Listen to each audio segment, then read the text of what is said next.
I'm Stephen Branigan from Amarillo Brewing Supply. I'm here with Colin Cummings, one of a growing number of Amarillo homebrewers. Colin, I appreciate you coming in, taking the time to talk a little bit about home brewing, your involvement with the High Plains Drafters Brew Club, and the potential Amarillo Co-op Brew Pub, Yellow City. First, if you'll tell us a little bit about yourself, what appears to be a really diverse past. Surely this has had an impact on your interest in brewing. Can you give us a little insight into your past education and employment?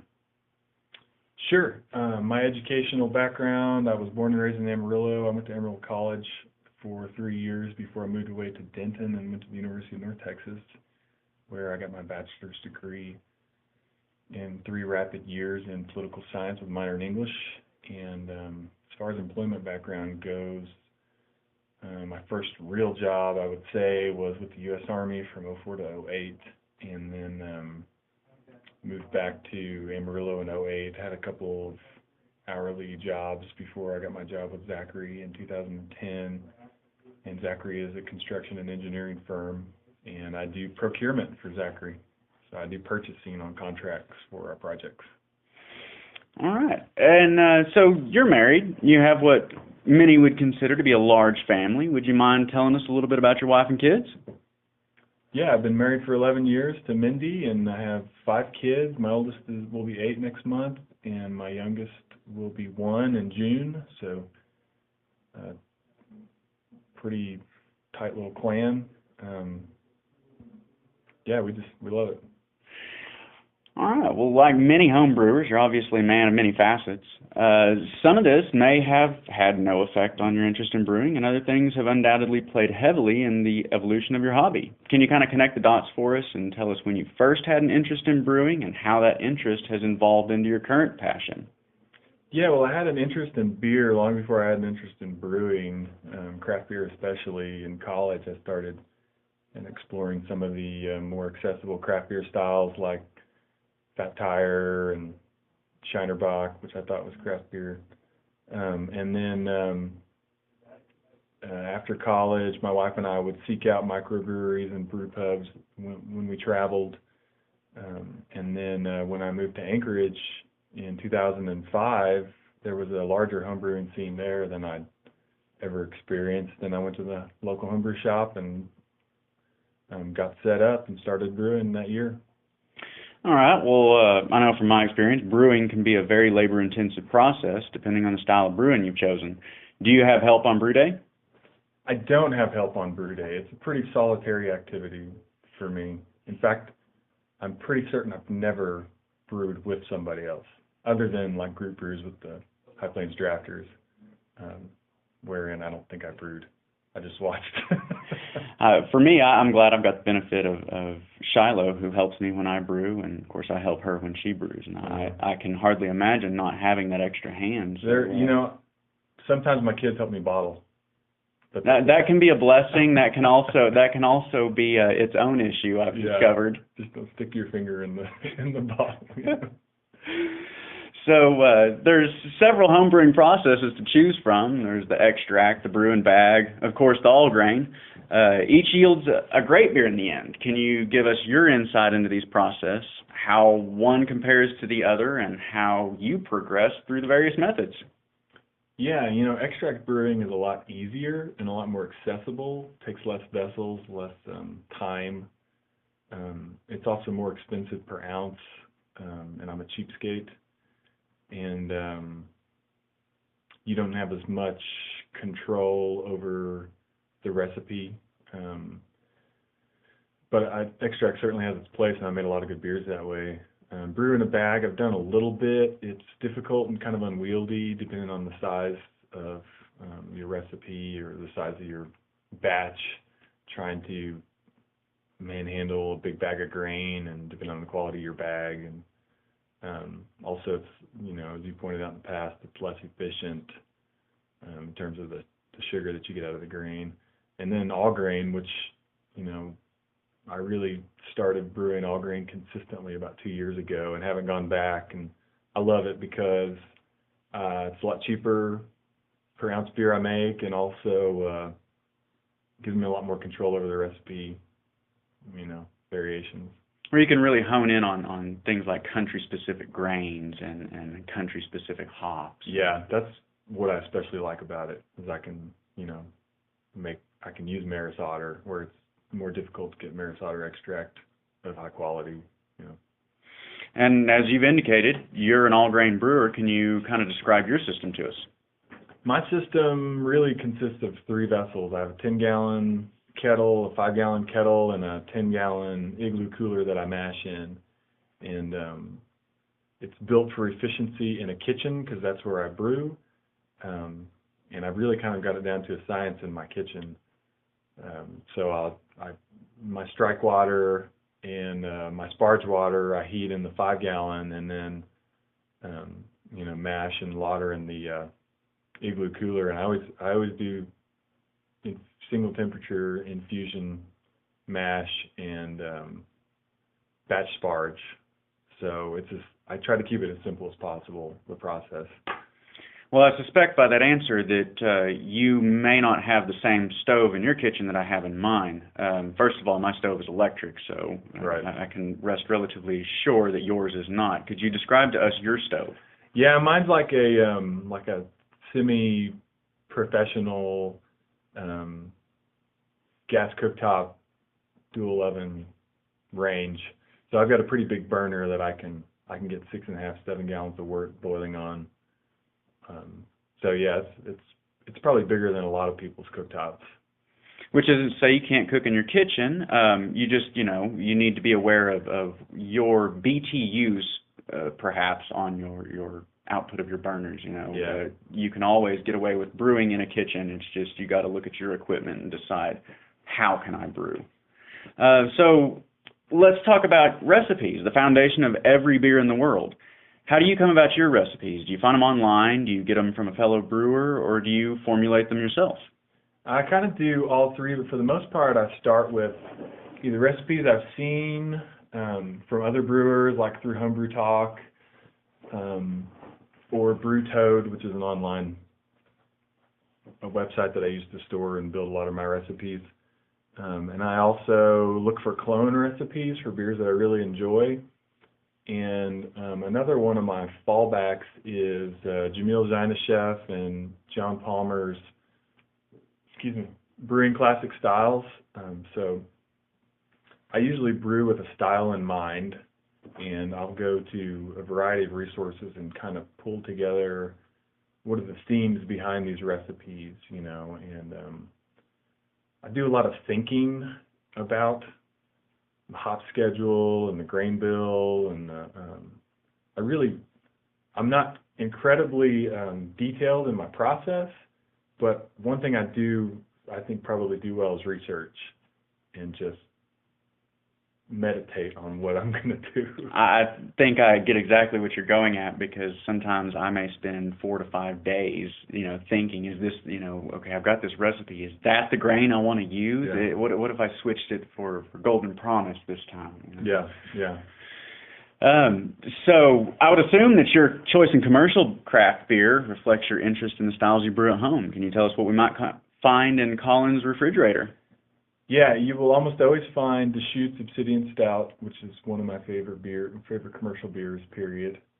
There'll usually be a porter in there somewhere. I'm also a real seasonal drinker, so right now I've got Hefeweizen and also a mint stout from Ska Brewing, which has been an interesting find. I love barley wine, so I've got several in the basement. I've got lots of imperial stouts in the basement. See what else commercially. Like I said, I really swing with the season, so now that it's getting warmer, I'll be buying a lot of lighter, crisper beers. And every once in a while I'll buy something that's kind of a one-off, like some Rogue Donut? Yeah. Like I said, every once in a while. We've all been guilty of picking up some weird bottle of beer.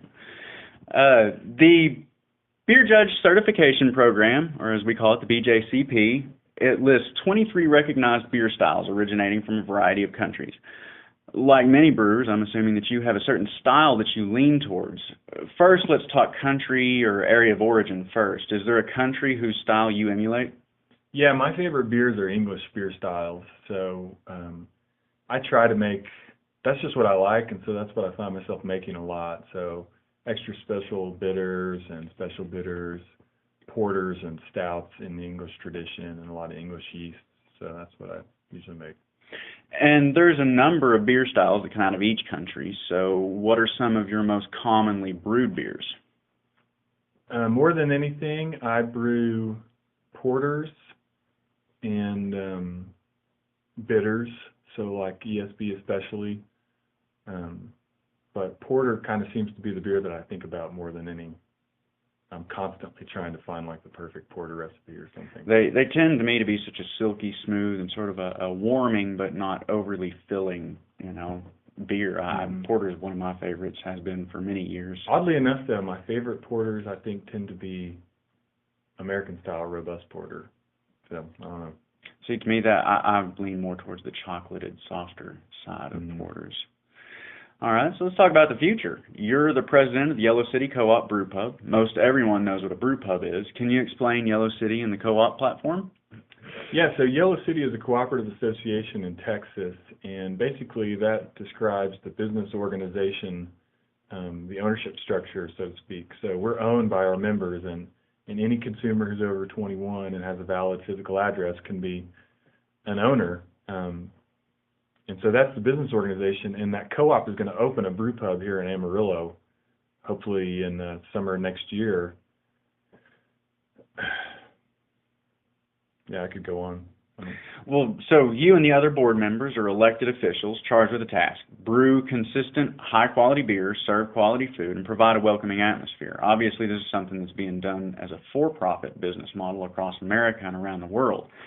How is this and some of the other tasks, how do they differ in the co-op business model?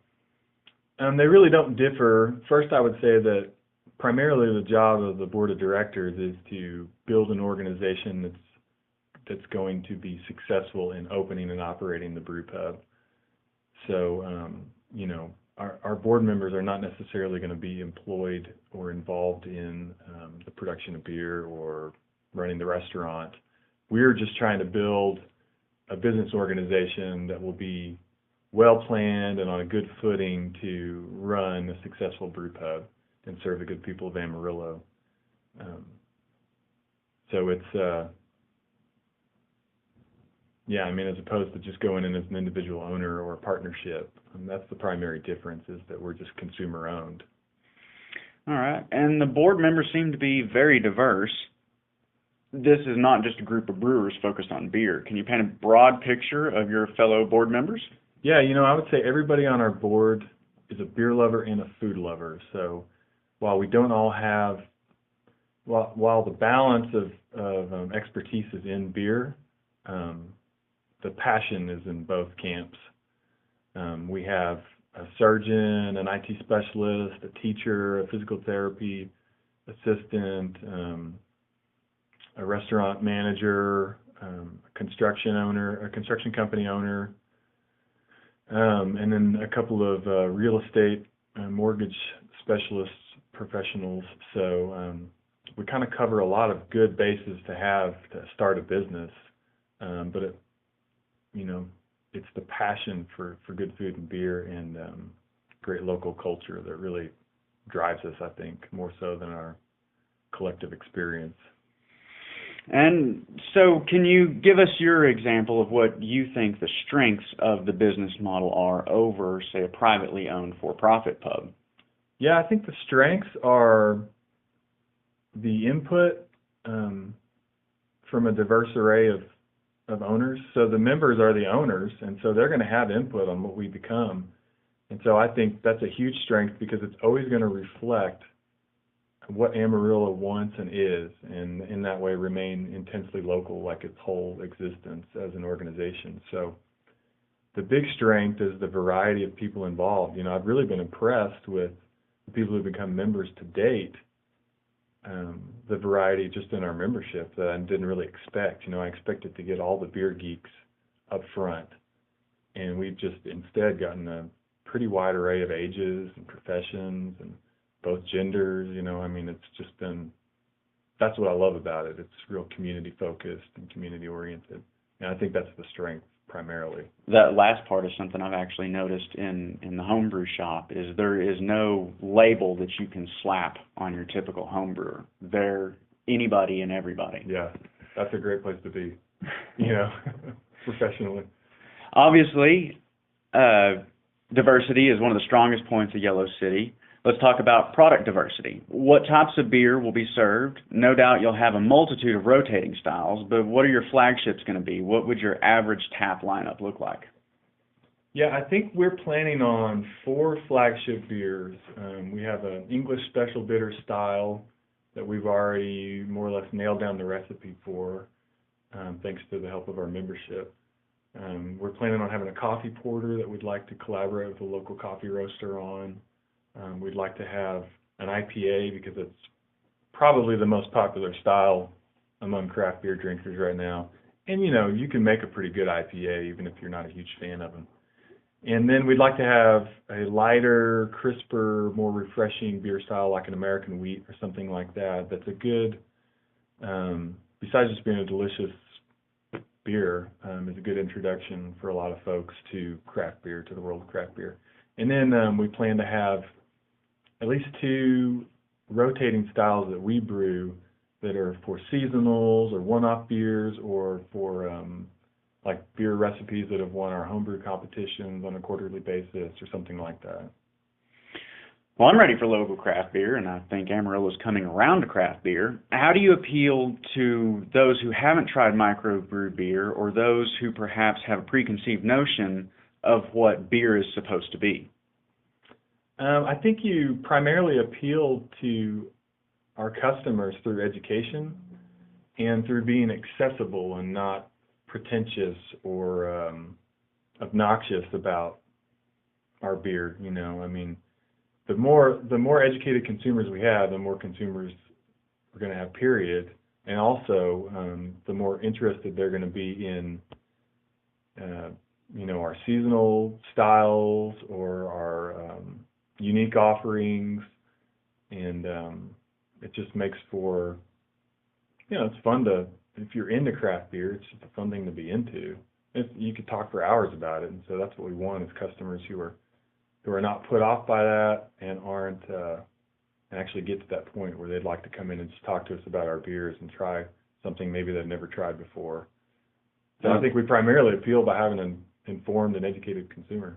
And I think you kind of touched on one of the things that I think, which is the most important thing, is getting that first pint of craft beer in their hand, because sometimes it's just that simple. Maybe they have one notion, but when you actually get it into their hand and they take that first sip, they realize that, you know, it doesn't have to be what I thought beer was going to be. Yeah. Plus, you know, it's a lot different coming into a pub and sitting down at the bar and asking the bartender about the beer than going to a retail store and just being, you know, blown away by the huge variety and having no idea what you're getting into. You know, when you can actually talk to somebody and they can point you in the right direction of what you might like, that's going to get you in a good starting place, you know.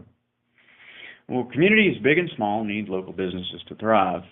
Small businesses provide quick and easy access to varieties of services and products that large national and even international companies may provide, but small local businesses provide it right there for you, and I believe that they're equally important. Conglomeration leads to sort of a oneness, a total lack of diversity.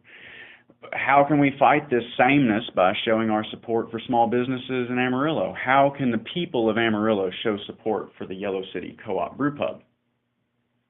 The best way to support Yellow City is to become a member owner, and you can do that for $50 down and pay out the remaining $120 over 6 months. So, you know, that's a huge show of support to actually put your money into something that's just trying to start. I think that we will also benefit by people going out and supporting other local businesses that are also doing their part to contribute to the quality of life here in Amarillo by giving us a truly local, you know, unique flavor and culture. So, you know, we want to see everybody just as successful as we want to be. So, and we try to promote local businesses that are doing good things, making high quality food, serving high quality supplies. So, yeah, just get on board with us, become a member, tell your friends about it if you are a member. That's the best way that we can be supported for sure.